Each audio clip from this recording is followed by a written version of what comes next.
Shalom. Hal yang luar biasa pagi ini atau saat kapanpun kita membaca, mendengarkan, menyaksikan tayangan ini, saya ingin katakan bahwa ada satu hal yang kita harus waspadai, yaitu kondisi hati kita. Kalau hati kita rusak, maka seluruh tubuh kita akan rusak juga. Betapa bahayanya sektor iri hati. Hati yang rusak jika tidak dibenahi akan berdampak, salah satunya iri hati. Amsal mengatakan dalam Amsal pasal yang ke-14 ayat yang ke-30 katakan demikian. Hati yang tenang menyegarkan tubuh, tetapi iri hati membusukkan tulang. Pengamsal mengatakan jika hati yang tenang membuat tubuh tenang, tetapi hati yang iri menyebabkan busuk tulangnya. Artinya, iri hati bisa membuat orang rusak dari segala sektornya, termasuk kesehatan tubuh. Pada saat ini saya ingin sampaikan bahaya daripada iri hati. Iri hati mempengaruhi banyak sektor, banyak perubahan dalam tubuh kita, mengalami banyak penurunan. Orang yang suka memelihara iri hati akan membuat imun tubuh turun. Iri hati akan membuat pandangan mata orang terhadap orang lain berbeda. Iri hati bisa membuat rencana jahat. Iri hati bisa membuat orang jauh dari pandangan kebenaran firman Tuhan. Pemirsa sekalian, saya ingin tekankan betapa kita harus menjaga hati kita dan kita harus waspada dengan dampak daripada iri hati. Bagaimana iri hati bisa timbul? Bagaimana iri hati bisa membawa kita terjerat dalam belenggu dosa? Karena iri hati adalah tempat di mana pijakan iblis merencanakan banyak hal. Di catatan Alkitab dikatakan waktu Kain melihat Habel persembahannya diterima Tuhan, Kain iri hati. Kain merencanakan yang jahat terhadap Habel. Waktu Saul melihat Daud dieluk-elukan rakyatnya, maka iri hati itu menyebabkan Saul merencanakan yang jahat terhadap Daud. Waktu yang baik itu muncul, bisa menyebabkan kita iri hati juga. Iri hati mempengaruhi kesehatan tubuh. Orang yang memelihara iri hati menyebabkan kondisi tubuhnya akan turun. Pada saat ini saya ingin menekankan betapa harus diwaspadai iri hati. Iri hati itu seperti apa ya? Sesuatu yang bisa merusak apa yang bagus yang telah Tuhan ciptakan. Sebagai makhluk Tuhan ciptakan ini, dalam diri kita ditanamkan hal-hal yang positif. Tetapi waktu iri hati tertanam satu demi satu, hari demi hari, membelenggu mengikat kita, apa yang baik yang Allah rencanakan dalam hidup kita bisa rusak. Saya ingin menekankan pentingnya menjaga hati kita, supaya hati kita tidak terjerat oleh iri hati. Iri hati adalah pintu masuk untuk kita terjerat dengan dosa dan makin tenggelam. Bukankah banyak hal yang terjadi dalam diri kita? Kita melihat teman kita maju, kita menganggap kemajuannya itu bukan karena usahanya, bisa disebabkan karena usaha lainnya. Itulah pintu yang menyebabkan orang terjerat dengan dosa iri hati.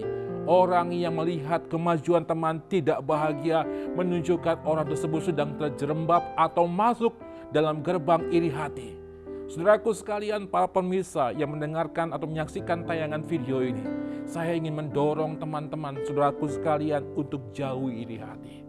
Bagaimana caranya? Perbanyak dari lidah dan mulutmu mengucap syukur. Orang yang pandai mengucap syukur akan melihat setiap kemajuan sahabatnya dengan kemajuan yang didapatnya semacam kemuliaan yang Tuhan telah taruhkan pada lidah dan mulut teman kita. Dan biarlah kita bersuka cita untuk kejayaan, untuk kemuliaan, untuk keberhasilan yang didapati oleh teman kita. Saudaraku sekalian, jika sahabat kita menikmati berkat Tuhan, baik berkat kendaraan, rumah, atau apa saja, janganlah timbul iri hati, tapi nikmati dan mengatakan sungguh Tuhan baik dalam hidupnya, pasti Tuhan juga baik terhadap diriku. Waktu kita melihat kemajuan, kebaikan, berkat yang dituangkan Tuhan kepada sahabat kita dan tidak timbul iri hati, artinya saudara sedang berjalan maju dalam Tuhan. Saya adalah orang yang tadinya berkutat, bergumul dengan keiri hatian. Saya seringkali melihat orang maju, saya berpikir, kenapa bisa maju seperti itu? Aku tidak.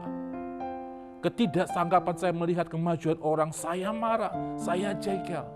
Karena ada jerat, ada pijakan dalam hati saya tentang kejayaan, kemajuan orang lain. Itu bukanlah rancangan Tuhan. Saudaraku sekalian, hati saya yang degil, hati saya yang keras, hati saya yang bodoh, yang menyebabkan saya melihat kemajuan orang lain dengan sudut pandang yang salah. Saya pernah tinggal dalam keiri hatian. Orang-orang diberkati, orang-orang berkendaraan mobil yang baik. Kok saya tidak? Saya marah dengan Tuhan. Sebab itulah menyebabkan saya semakin jauh dengan Tuhan. Tetapi puji Tuhan, di masanya Tuhan bereskan hati saya. Hingga saya tidak lagi terjerat dengan iri hati. Iri hati bisa membawa kita semakin jauh dari Tuhan. Semakin tidak tahu jalan-jalan Tuhan. Pada saat kita iri hati, imun tubuh kita menurun. Kemampuan berpikir nalar kita semakin menurun. Logika kita akan menurun. Segala kemampuan yang Tuhan taruh menjadi tidak bisa berdampak. Kerohanian kita rusak. Iri hati bisa menyebabkan kita terus dan terus tinggal dalam luka yang dalam. Bagaimana caranya? Selain mengucap syukur, mari kita menghitung.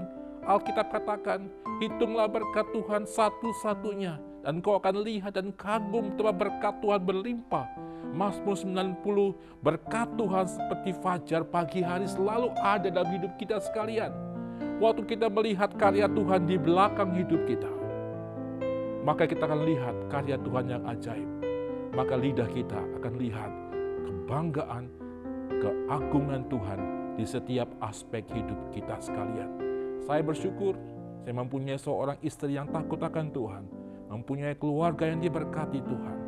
Waktu saya melihat kemajuan daripada anak dan istri saya bersyukur. Dan mengucap syukur itulah dasar setiap hari hidup saya bersama keluarga. Betapa Tuhan sangat luar biasa. Orang yang pandai mengucap syukur akan mengikis segala bentuk keiri hatian. Orang yang pandai mengucap syukur akan menjadikan batu-batu pijakan untuk dia maju, makin maju dan makin maju. Saudaraku sekalian, para pemirsa TV ini atau video tayangan ini, saya rindu setiap teman-teman sekalian terbebas dari rasa iri hati. Buang segala iri hatimu, singkirkan semua berhala keiri hatianmu. Lihat Tuhan, lihat dan pandang Tuhan. Lihat setiap hari-hari hidupmu bahwa Tuhan telah beracara dalam hidupmu. Lihat dan hitung berkat Tuhan satu persatu. Lihat bagaimana Tuhan memberkati langkah-langkah hidupmu. Dan lihat semua itu karena anugerah Tuhan yang ajaib. Di akhir kalimat saya ingin katakan, perbanyak mengucap syukur. Letakkan lidah dan bibirmu untuk selalu berkata, sebab Tuhan Yesus baik. Bahwasanya untuk selama-lamanya kasih setia Tuhan. Doakan setiap orang yang maju. Doakan teman-teman kita yang diberikan Tuhan kepercayaan. Doakan, topang doa. Bersyukur dan berbahagia untuk setiap saudara kita yang menikmati berkat Tuhan. Kiranya iri hati berlalu dan tidak tinggal dalam hidup kita. Tetap semangat, tetap berdoa, tetap baca firman Tuhan. Tuhan memberkati. Haleluya.